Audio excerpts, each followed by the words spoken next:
Bonjour à tous. Nous sommes lundi et c'est un début de semaine, une première édition de la semaine de la revue des Grandes Unes. Une semaine également consacrée au grand dialogue national. Nos envoyés spéciaux sont d'ailleurs à Yaoundé pour nous donner des informations minute après minute. Alors, la nouvelle expression de ce matin parle de crise au Cameroun. Comment les patriarches voulaient donc anticiper? C'est le grand titre du numéro de ce matin. Le journal fait savoir qu'elle est réunie au sein d'un groupe de travail piloté par Sa Majesté Jean Ramo Sokoudjou.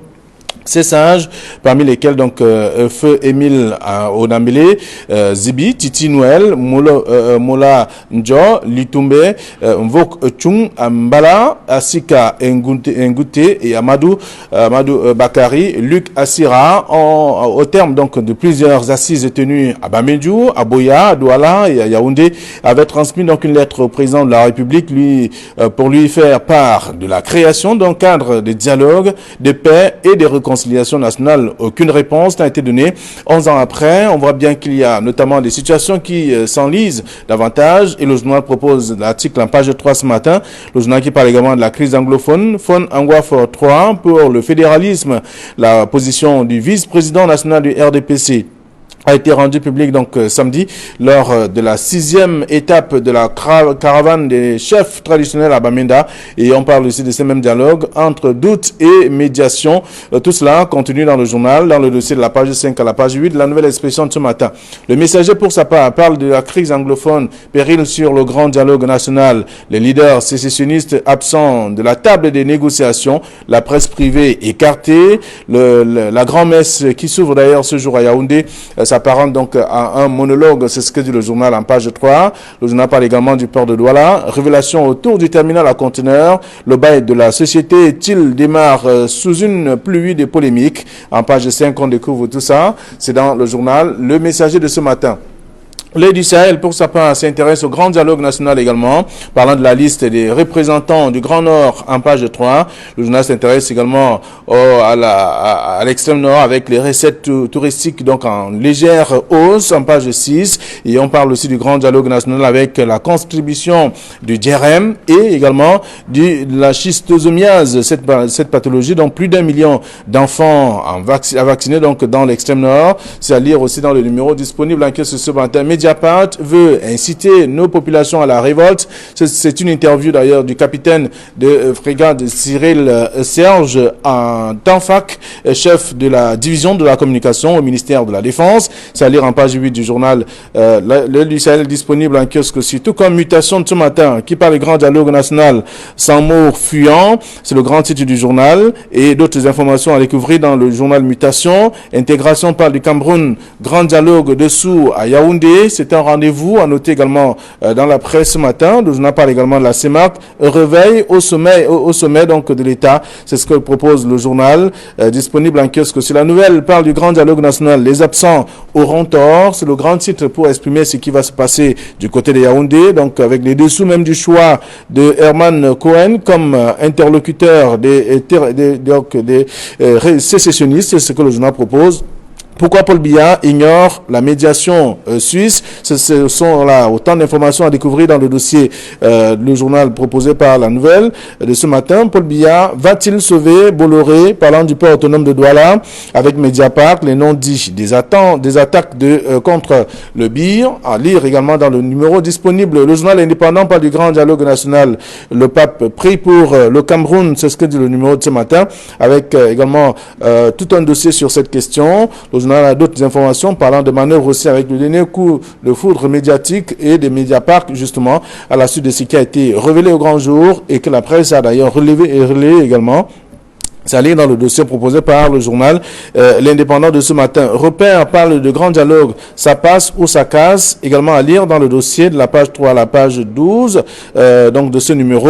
Le journal est également disponible en kiosque, tout comme le journal Diapason qui parle justement de ce grand dialogue. L'ultime chance pour le Cameroun, ça a découvert dans le journal avec cette image du Premier ministre et notamment John Frondi qui sont main dans la main pour un retour à la paix. C'est ce qu'on découvre également dans le journal. Le journal est également disponible disponible aussi. Info Matin parle donc également de série, notre série suspecte d'ailleurs avec un autre incendie au ministère de l'Éducation de base, à lire dans le dossier proposé par le journal. Le feu s'est de nouveau donc déclaré dans ce département ministériel, c'était le week-end, pour la deuxième fois en 3 semaines. C'est ce que propose d'ailleurs le journal.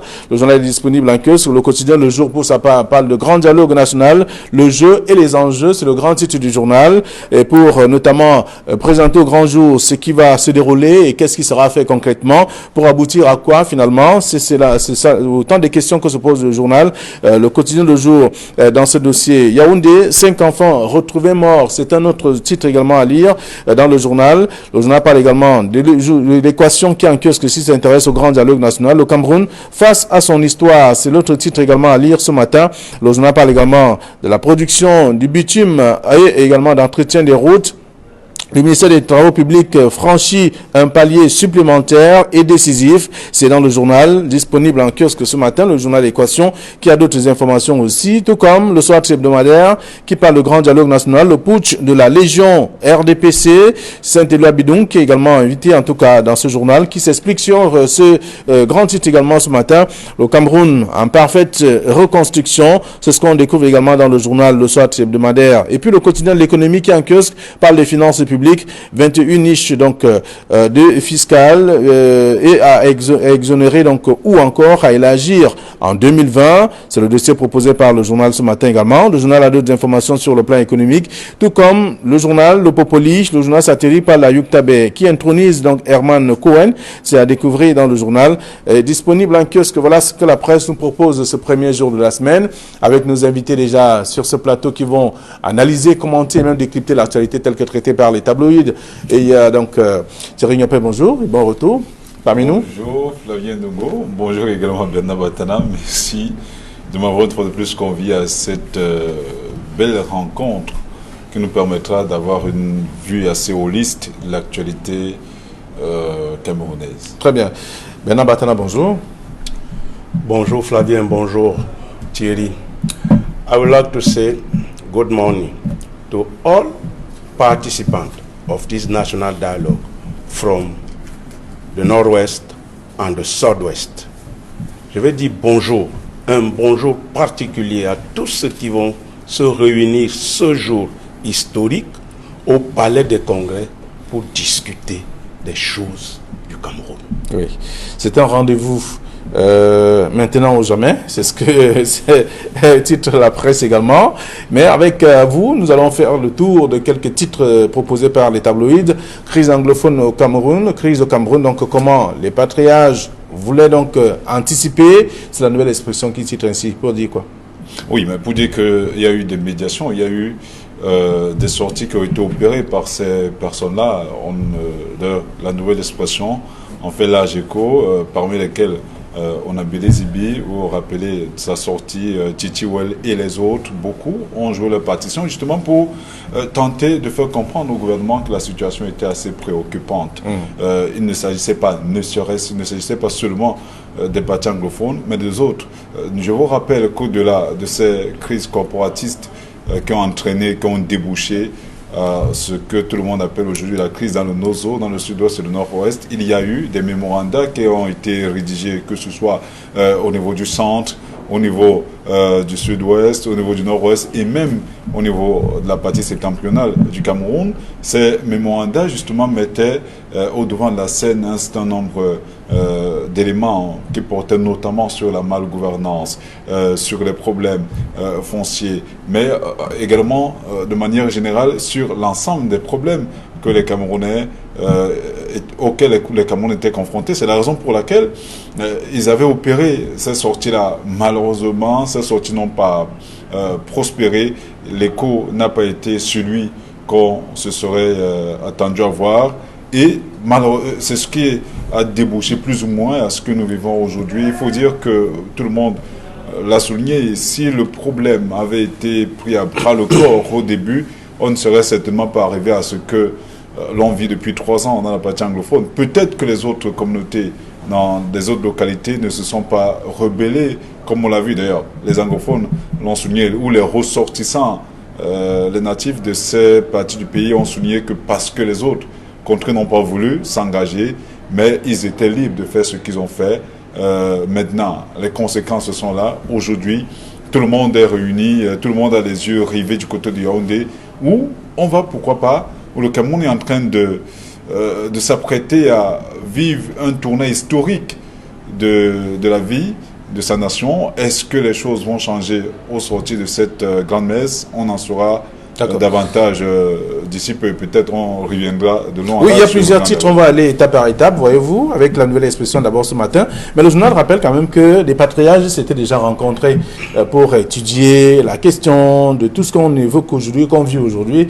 Et donc, à cette époque-là, il y a 11 ans quand même, si jamais tout avait été pris en compte, comme le journal le rappelle, on ne serait certainement pas arrivé à ce niveau. Alors, il s'agit d'un groupe de travail présidé par Sa Majesté Sokoudjou Jean Ramo.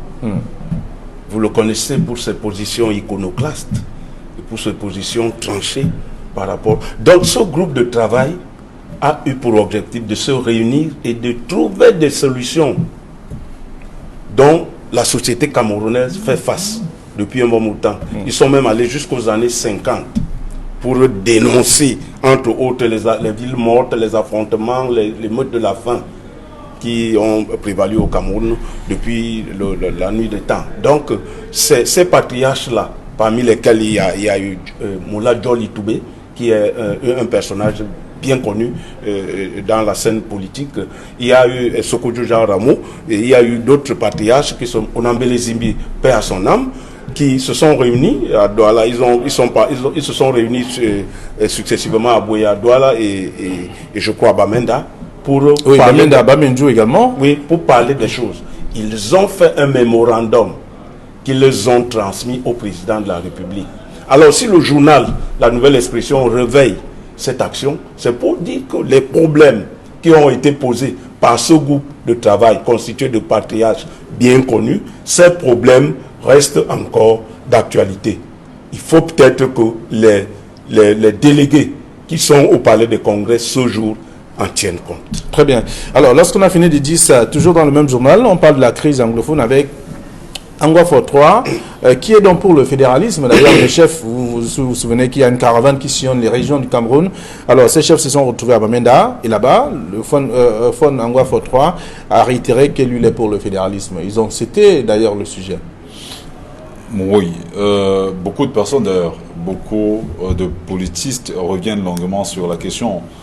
Tout le monde sait que le Cameroun restera indivisible et que les anglophones ont certainement poussé le bouchon un peu plus loin. D'ailleurs, ils ont demandé un peu plus pour espérer avoir un peu moins, notamment le fédéralisme. Mais je vous rappelle que cette vision du découpage du Cameroun est extrêmement politique.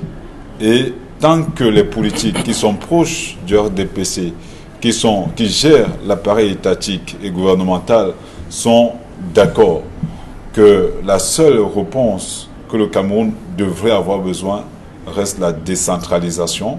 C'est vraiment la décentralisation à ce plus. Je ne pense pas que cet aspect du fédéralisme va faire évoluer beaucoup les choses. On espère simplement qu'on en parlera au cours de cette rencontre, parce que tout le monde est d'accord là-dessus, en dehors de Sissi Kwayouk Tabé, en dehors de toutes les personnes qui se sont vertement dressées condamnation à ce niveau, en demandant, d'ailleurs, vous avez écouté le communiqué qui fait le tour des réseaux sociaux, ils sont déterminés à défendre leur état de l'Ambazonie. En dehors de ces personnes-là, beaucoup d'anglophones sont pour le fédéralisme, mais le fédéralisme à combien d'États? À 10 États ou à 4 États? Les gens en parlent. Bon, espérons quand même que cela sera discuté et peut-être qu'au terme de cela, on pourra trouver une solution idoine à cette sortie de crise. Mais toujours est-il que au niveau du RDPC, au niveau des membres du gouvernement, la décentralisation reste la réponse la plus adaptée pour résoudre ce problème. Maintenant, de quelle décentralisation parle-t-on? Est-ce qu'on parlera de décentralisation quand on continuera à nommer les délégués du gouvernement, quand on continuera à avoir des ministères, des super ministères détenus nécessairement par des gens qui ne veulent pas lâcher du lest. Est-ce qu'on parlera de décentralisation dans la forme actuelle? Mais je continue à croire que le problème du Cameroun ne se pose même pas à ce niveau. Que ce soit le fédéralisme, que ce soit la décentralisation, ce sont les Camerounais qui sont appelés à voter leurs dirigeants. Mais quand vous regardez ce qui se passe au niveau de la gestion des législatives et des municipales, quand vous regardez que sont les Camerounais qui choisissent les maires, ce sont des populations qui choisissent les élus locaux, notamment les députés. Et quand ces derniers arrivent, soit à l'Assemblée nationale ou au niveau de nos mairies, malheureusement, rien n'est beaucoup fait. Est-ce qu'en donnant, en permettant aux collectivités, aux régions, par exemple, de se prendre en charge, est-ce que cela va participer à développer ou à changer totalement la donne? Il faudrait que l'on réfléchisse davantage. Ces groupes de travail qui ont été constitués devraient davantage réfléchir. Moi, parce que je continue à croire que le problème reste un problème de paradigme. Il faudrait que déjà à notre niveau, au niveau de tous les Camerounais, que cela commence à être davantage fait. Parce que la gestion de nos territoires, la gestion de notre cité dépend étroitement de nous. On aura beau nommer des délégués régionaux au niveau... le Cameroun passera à un État fédéral, que les choses ne bougeront pas si nous ne changeons pas la manière de penser, de repenser la République. Ok, alors c'est un article qui est contenu dans le journal ce matin. La caravane des chefs traditionnels qui sillonnent les régions du Cameroun est arrivée à Bamenda. Le fonds Angwa for 3 a parlé, en tout cas a insisté sur le fédéralisme. Alors, vous savez, lors des consultations, il y a une sorte de corbeille qui a été ouverte dans laquelle il fallait tout mettre. C'est-à-dire qu'au niveau même de la forme de l'État, on a parlé de décentralisation, on a parlé d'État unitaire, on a parlé de partition, on a parlé de fédéralisme. Tout ça a été mis dans la corbeille. Parce que, en réalité, toutes ces consultations qui ont eu lieu ont constitué une corbeille dans laquelle on a mis toutes les sollicitations de toutes les parties du Cameroun. Maintenant, la lourde responsabilité des représentants de toutes les régions, c'est celle de trouver une formule qui puisse fédérer tous les Camerounais, qui puisse fédérer toutes les formules. C'est là-bas où leur intelligence, leur sagacité doit jouer. C'est pour cela qu'ils sont au palais des congrès aujourd'hui. Bon, maintenant, le journal a fait de préciser que le Fonds Angwa for the Third, qui est par ailleurs le vice-président du RDPC, lui, il a choisi pour le fédéralisme. Moi, je crois que les débats sont libres, même au sein des partis. Parce qu'aujourd'hui, là, au moment où les participants, au moment où les délégués se retrouvent au palais de congrès, je pense qu'on devait se dépouiller de toute couleur politique. Très bien. Alors, donc, c'est un article à lire en page 2 de la Nouvelle Expression ce matin. Et le messager parle donc de cette crise anglophone, péril sur le grand dialogue national. Oui, mais parce que justement, jusqu'à présent, on n'a pas une vision assez claire des participants, notamment du côté des sécessionnistes, parce que ce sont des éléments, je crois même que c'est l'une des pierres angulaires autour de laquelle les gens devraient se fonder pour évoluer dans le cadre de ce grand dialogue national. Parce que c'est à cause... Ils ont un représentant. C'est à cause d'eux justement que les choses sont arrivées au niveau où elles sont. Quand on écoute ce qui a été dit, je vous rappelle que l'ambassadeur Cohen est un médiateur hors pair, tout le monde le sait. On l'a vu participer notamment dans la résolution des crises entre l'Érythrée et l'Éthiopie, c'était en 1991. On l'a vu se déployer du côté de la Mozambique, que ce soit également du côté de l'Angola. Est-ce la raison pour laquelle il a été choisi pour représenter les sécessionnistes? Ce sont eux qui l'ont choisi. Il a accepté cette participation-là, cette présence effective. Surtout, je me rappelle qu'il avait demandé à Ayouk Tabé et aux autres de participer à quand le chef de l'État l'avait annoncé, de participer à cette grande messe parce que cela permettrait aux uns et aux autres de poser leurs problèmes, de revenir de long en large sur ce qu'ils pensent. Maintenant qu'ils ont peur de se faire happer, de se faire arrêter, parce que les garanties n'ont pas été suffisamment posées sur la table. Je vous rappelle que Marc Barreta est par exemple sous le coup d'une procédure judiciaire. Il a même été la prochaine audience aura lieu le 2 octobre. Est-ce ce qui a fait en sorte qu'il décline clairement sa participation à cette grande rencontre? On n'en sait pas trop, mais toujours est-il qu'on espère que l'ambassadeur Cohen apportera assez d'éléments pour permettre à ceux qui participeront à cette rencontre de trouver une panacée idéale pour sortir de cette crise. Mais on ne le dira jamais assez. Il est clair que des efforts pour le gouvernement, vous avez écouté le chef de l'État, ont été faits à ce niveau. Des dialogues pluriels ont été amorcés par le gouvernement de la République. C'est peut-être la raison pour laquelle il a choisi le thème grand dialogue, parce qu'il y a eu des dialogues ici et là, d'après les membres du gouvernement. Maintenant, il faut davantage ouvrir. Il y aura, on a invité les groupes armés, on a invité l'armée, on a invité les membres qui viennent de plusieurs circonscriptions. Et au-delà, Bernard l'a souligné tout à l'heure, au-delà de cette coloration qu'on veut donner à cette grande rencontre, en soulignant que beaucoup de délégués sont des militants du RDPC. Il faudrait que ceux qui participent à cette rencontre sachent qu'il s'agit du Cameroun. C'est aujourd'hui ou jamais que le Cameroun va réécrire son histoire. Est-ce qu'en réécrivant cette histoire, on entrera définitivement dans le fédéralisme à 4 États? Est-ce qu'en définissant cette histoire, on entrera dans le fédéralisme à 10 États?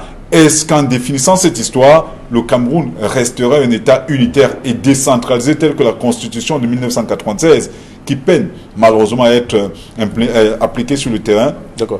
Est-ce qu'à partir de là, qu'est-ce qui changera? C'est pour cette raison que je dis qu'au terme de cette grande messe, le Cameroun, en fait, on saura exactement quelle est la ligne que le Cameroun va prendre, mais à ces délégués-là, la responsabilité de réécrire l'histoire du Cameroun est plus que jamais sur leurs épaules. Alors, à côté du titre du quotidien Le Messager, Péril sur le grand dialogue national, il y a le soir hebdomadaire qui parle donc de ce putsch de la Légion RDPC. C'est Saint-Éloi Bidon, en tout cas, voyez-vous, qui n'a pas sa langue dans la poche, et qui dit ce qu'il pense, et se pose des questions également sur la légitimité, la crédibilité même de ceux qui sont au Palais des Congrès aujourd'hui, qui doivent parler des problèmes du Cameroun. Alors, qui sont en plus ses camarades. Je vais partir du titre du Messager par rapport à l'invitation des séparatistes. Un combattant du siècle dernier disait que en période de crise, pour revenir à la paix, on discute avec l'ennemi et non avec les amis. C'est pas une histoire d'aller discuter. Il faut discuter avec ceux qui ont créé la crise pour avoir une solution à la crise. On ne discute pas avec ceux qui n'ont pas créé la crise. Mais c'est de cela qu'il est question. Bon, maintenant, si les sécessionnistes pensent qu'ils ont posé un acte républicain où ils veulent l'évolution de ce pays, ils n'ont pas de souci à se faire pour assister à ce dialogue. S'ils sont des républicains, maintenant, s'ils refusent de venir, alors ils vont donner raison à ceux qui les traitent de terroristes, à ceux qui les traitent de terroristes. S'ils ont le courage, parce qu'il faut avoir le courage de ses actes, il faut avoir le courage de ses opinions. S'ils ont le courage de leurs actes et de leurs opinions, ils n'ont pas de souci à se faire à aller à Yaoundé. Maintenant, s'ils refusent parce qu'ils ont peur qu'ils seront arrêtés, à ce moment-là, ils donnent raison à ceux qui croient qu'ils sont des terroristes. Bon, maintenant, pour revenir à... Ils ont demandé, ils veulent une garantie pour qu'ils ne seront pas appelés lorsqu'ils arriveront à Yaoundé. Lorsque la voie la plus autorisée, parce qu'on a toujours tendance à... Lorsque la voie la plus autorisée dit que vous n'avez pas de crainte et tout le peuple est témoin, le président de la République a dit il veut discuter avec les bandes armées et autres. Quand le président de la République qui initie un dialogue le dit, est-ce qu'il y a de doute? Et l'opinion publique est à témoin parce qu'il a dit devant le peuple souverain. Il n'y aurait pas de souci à se faire. Alors, bon, maintenant, le dialogue a été confisqué par une légion du RDPC. C'est vrai. Je viens de dire tout à l'heure là que le RDPC, comme parti dominant, est à la limite envahissant par rapport à ce dialogue. Maintenant, et je l'ai dit tout à l'heure, tous ces délégués qui sont allés à Yaoundé et qui vont se réunir pour discuter des choses de la République, ont une lourde responsabilité face à l'histoire. L'histoire ne les jugera pas parce qu'ils sont venus défendre les thèses de leur parti. L'histoire les jugera pour autant qu'ils feront revenir la paix dans ce pays. Et donc, quand on se retrouve là-bas, on n'est plus chef traditionnel, on n'est plus militant d'un parti, on n'est plus militant, on est un Camerounais qui veut trouver la solution à un problème du Cameroun. D'accord. Et c'est de cela qu'il est question. Il faut que là-dedans, on se dépouille de tout. Autrement dit, on est neutre. On n'aura pas servi. Parce que le peuple souverain regarde. Parce que le cœur des Camerounais bat au rythme de ces participants, de ces délégués que nous avons envoyés pour parler des choses de la cité. Et ils doivent savoir de quel côté ils rentrent dans l'histoire. D'accord. Alors, lorsqu'on a lu également ça, on voit bien que c'est un homme politique et beaucoup plus du RDPC qui fait savoir, parlant de ce putsch de la Légion RDPC, en se posant des questions sur la crédibilité même de ceux qui vont intervenir à Yaoundé, qui sont beaucoup plus, ou alors pour la plupart des cas, de ces camarades du parti. En fait, on va revenir, même si on doit se répéter, Bernard l'a dit, je l'ai dit à l'entame de mon propos, il faudrait que ceux qui participent se dépouillent des oripeaux de leur parti. Quand vous regardez les délégués, par exemple, du littoral, il y a sur 8 personnes conviées à cette rencontre, selon mes sources, il y a 5 personnes qui représentent le RDPC. Quand on met un chef traditionnel, ce chef traditionnel est par ailleurs sénateur RDPC, à la chambre du Parlement. Il y a des maires, mais le maire est RDPC. Quand vous regardez toutes les personnes, en fait, l'essentiel de ces délégations ont une grosse emprise. En fait, le RDPC a une grosse emprise dans ces délégations-là. Mais il faudrait que Bernard l'a dit, je l'ai dit, que ceux qui y sont pensent d'abord au Cameroun. Pensent que le Cameroun est en train d'amorcer un virage extrêmement important pour la suite des choses. Est-ce qu'on va redéfinir l'histoire du Cameroun à partir de cette rencontre-là? Je vous rappelle que l'histoire qu'on continue à enseigner à nos enfants dans des écoles est assez étriquée. Elle est faite de contre-vérité. Est-ce qu'à partir de là, on va permettre, parce qu'on a vu dans la délégation littorale le prince Koumandoumbé III, est-ce que cet historien va, pourquoi pas à partir de son apport, permettre aux Camerounais de redéfinir l'histoire de ce pays? Le Cameroun est en train de traverser un tournant décisif de son histoire. Travaillons ensemble pour que les choses bougent, mais on ne saurait résolument résoudre le problème de la crise anglophone sans les sécessionnistes. On aura beau envoyer l'ambassadeur Cohen, que les choses ne changeraient pas. Parce que quand vous lisez par exemple le post de Marc Barretta qui a été publié dans les réseaux sociaux le 25 septembre dernier, il souligne avec emphase que l'état de l'Ambazonie l'indépendance de l'état de l'Ambazonie est non négociable. Donc ils restent droit dans leur botte. Pour eux, tout ce qui se passe à Yaoundé n'est pas en fait, ne les concerne pas. Ils sont déterminés. Ils ont fait une série de 4 revendications, notamment la reconnaissance par l'État du Cameroun, du Southern Cameroun, qu'on appelle Ambazonie, ce qui est impossible. Alors qu'ils ont tous adoubé Cohen pour les représenter. Peut-être il viendra justement dire que l'indépendance de l'État d'Ambazonie est non négociable, vu qu'il n'est que la porte, le porte-voix de ces gens qui sont tapis jusqu'ici dans l'ombre. Surtout que M. Sissi Kwayouk n'a pas été libéré, surtout que ceux qui sont en prison dans le cadre de cette crise-là n'ont pas tous été libérés. Et c'est également l'une des revendications, la libération sans condition et la signature d'une loi d'amnistie pour tous les prisonniers qui ont été arrêtés dans le cadre de la crise anglophone. Et le gouvernement camerounais n'a pas accédé à cette doléance, à cette sollicitation-là. Donc, ce qui pose un réel problème, c'est la raison pour laquelle, par exemple, le messager parle de péril sur le grand dialogue national. Alors, c'est ce que le Populi propose également ce matin, parlant d'Ayouk Tabé, et qui intronise d'ailleurs Herman Cohen. On voit bien avec cette caricature, il lui dit, bon, allez-y vous battre, parce que nous voulons notre État. Alors, la question qui a lieu de se poser, c'est celle de savoir que vient faire Herman Cohen dans ce dialogue. Il se fait représenter par des gens qu'on connaît, qu'on a invités et qui ont refusé de venir. Moi, je pense que si ces gars-là, et je le redis, si ils sont pour la République, pour tous ceux qui sont assis là-bas, mais qui viennent parler devant le peuple souverain, le peuple camerounais souverain, pour dire que voilà ce qu'on veut faire. Mais ils sont là. Mais pourquoi ils veulent se faire représenter?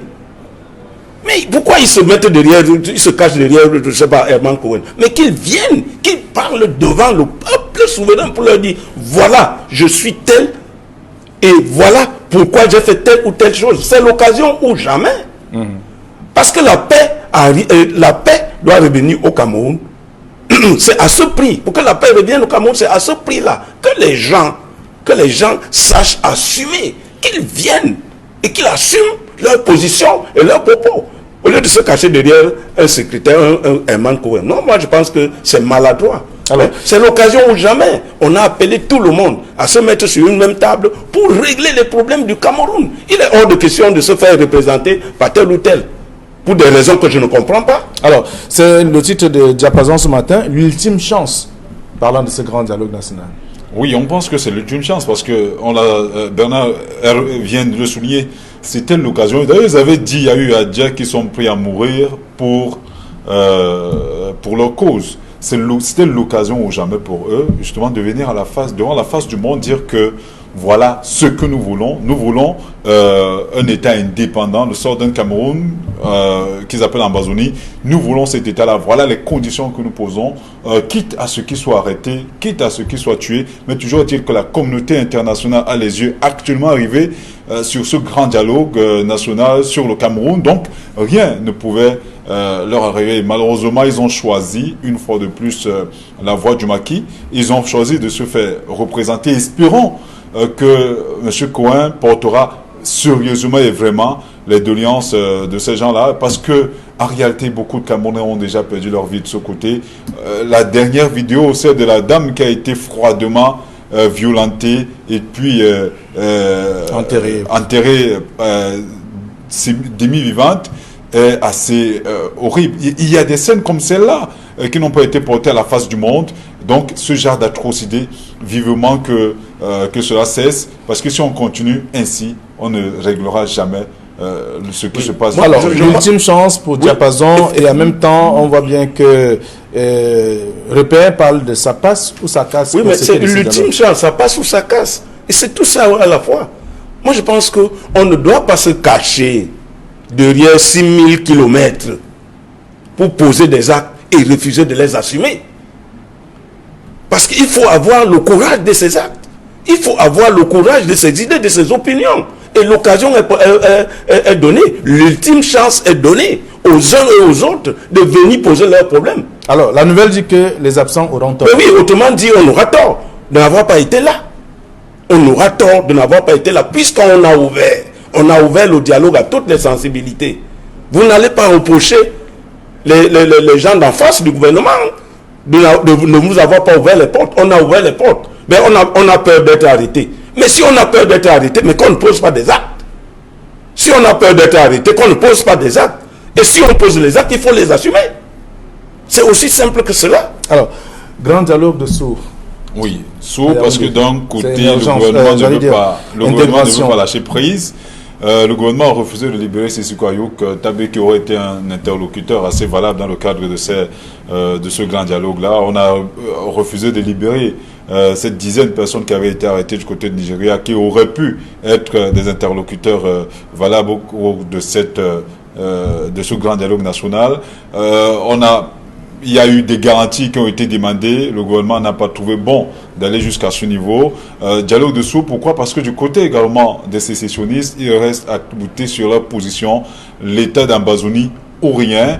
L'indépendance est non négociable. Donc voilà, c'est la raison pour laquelle on se pose la question. À quoi aura donc servi toutes ces consultations-là? À quoi aurait servi tout cet argent qui sera dépensé? À quoi servirait tout cet argent qui sera dépensé? Parce qu'il faut noter qu'il faudra les héberger, les nourrir, les encadrer, assurer leur protection durant tout le temps qu'ils passeront du côté du palais des congrès de Yaoundé. Il faudrait que l'on comprenne, c'est pour ça que je disais à l'entame de mon propos, il faudrait qu'on qu'on commence à comprendre que le patriotisme doit être au devant de toute chose. Il ne s'agit pas seulement de choisir la décentralisation comme la forme qu'on devrait donner à notre gouvernance, ou choisir le fédéralisme. Le plus important est de savoir qui fera quoi le moment venu. Parce qu'on aura beau permettre aux gens de choisir leurs représentants au niveau des régions, si au niveau des paradigmes, si au niveau de la mentalité même de ceux qui gèrent cet argent qui sera collecté au niveau des régions, les choses ne bougeraient pas. Regardez l'état de nos infrastructures routières, regardez l'état de nos infrastructures